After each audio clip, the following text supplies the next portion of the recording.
اس میں سے اگر مثال کے طور پہ 20 نشستیں آتی ہیں نون لیگ کے حصے میں تو ان کی اول تر جو 20 خواتین ہوں گی ان کا نوٹیفیکیشن جاری ہو جائے گا. اگر ان میں سے کسی نام پر کوئی آبجیکشن نہ آیا, کوئی قانونی اعتراض نہ ہوا, تو اگر قانونی اعتراض ہوا, وہ نام مسترد ہو گیا اگر, تو پھر اس کی جگہ پہ جو اگلا نمبر تھا خاتون کا جو لکھا ہوا نام ہوگا وہ آٹومیٹکلی ادھر آ جائے گا. تو اب یہ دیکھنا ہے کہ کیا تحریک انصاف کو یہ ملیں گی جو پی ٹی آئی کے آزاد امیدوار جو اس وقت موجود ہیں حمایت یافتہ,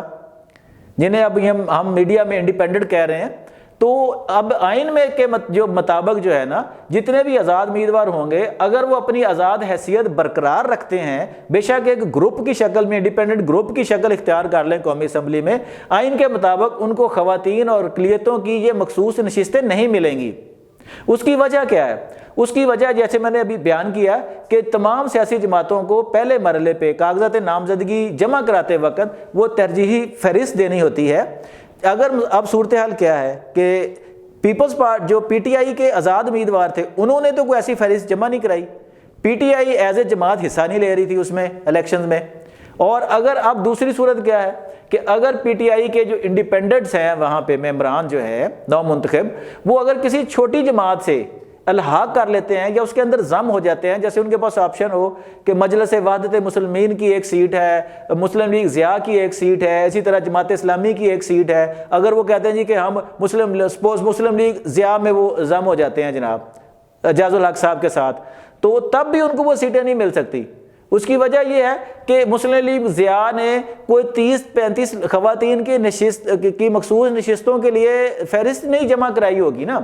وہاں پہ الیکشن کمیشن میں. جب وہ فہرست ہی موجود نہیں ہے تب مسلم لیگ ضیاء بے شک اب اپنے ممبران کو 100 ظاہر کر دے تو ان کو وہ نشستیں نہیں ملیں گی, کیونکہ ان کے الیکشن کمیشن کے پاس کوئی فہرست نہیں ہے. تو لہٰذا یہ ہے کہ ابھی تک جو صورتحال سمجھ آ رہی ہے اس کے مطابق تحریک انصاف ابھی تک ان نشستوں سے محروم نظر آ رہی ہے. اب اگر یہ معاملات عدالت میں جاتے ہیں, اور اس کا ایک پہلو اور بھی آپ کو بتاتے چلیں کہ دیکھیں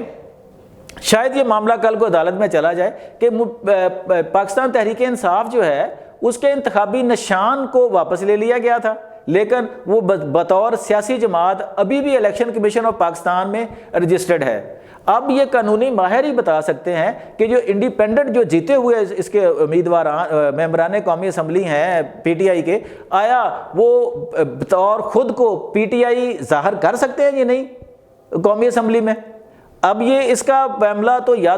یا تو عدالت میں جائے گا یا قانونی ماہرین جو ہے وہ بہتر طور پہ جو ہے نا وہ واضح کر سکتے ہیں کہ اس کی قانونی اور آئینی حیثیت کیا ہے. اب نمبر گیم جو ہے نا اگلے چند دن میں واضح ہو جائے گی. جو پوزیشن نظر آ رہی ہے کہ وہ ایک کولیشن گورنمنٹ جو ہے وہ بننے جا رہی ہوگی, زرداری صاحب جناب اور میاں شہباز شریف نواز شریف کی ملاقاتیں شروع ہو گئی ہیں, M Q M already Noon League کی اتحادی بن گئی تھی, فضل الرحمان صاحب بھی ان کے اتحادی ہیں, مسلم لیگ کاف بھی ان کی اتحادی ہے. تو امید یہی نظر آتی ہے کہ وہ کولیشن گورنمنٹ جو ہے وہ بنا لیں گے. تو پی ٹی آئی کے لیے یہی بہتر راستہ ہے کہ ایک تو ان کو خواتین کے نشستیں نہیں ملیں گی, دوسرا اگر وہ پیپلز پارٹی کے ساتھ مل کر حکومت بناتے ہیں تب بھی ان کے کاز کو اور موٹو کے بہت بڑا دھچکا لگے گا کہ کل تک وہ جن کو چور ڈاکو کہتے تھے, جن کو لٹیرا کہتے تھے, آج ان کے ساتھ مل کے حکومت بنا رہے ہیں. تو پی ٹی آئی کے لیے بہتر یہی ہے کہ وہ ایک صوبے میں جہاں ان کو اکثریت ملی ہے کے پی میں وہاں حکومت بنائیں اور مرکز میں ایک مضبوط اپوزیشن کا کردار ادا کریں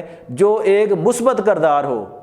یہ ملک انارکی کا متحمل نہیں ہو سکتا. اب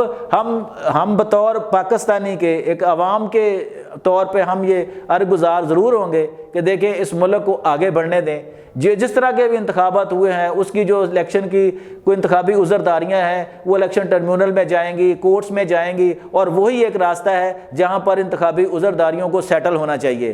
تو ہماری تمام سیاسی رہنماؤں سے گزارش ہے بشمول پی ٹی آئی کہ وہ اپنی انتخابی عذرداریوں کو عدالتوں میں سیٹل کریں نہ کہ سڑکوں پر,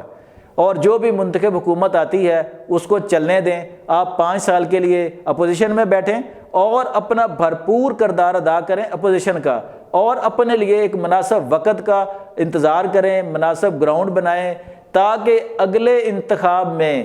آپ کے ساتھ یہ مشکلات, یہ جبر اور یہ چیزیں نہ ہوں. امید ہے کہ آپ کو ہمارا یہ ویلاگ پسند آئے گا. آپ کی آرا کے منتظر رہتے ہیں۔ اپنا بہت خیال رکھیے گا۔ اللہ حافظ۔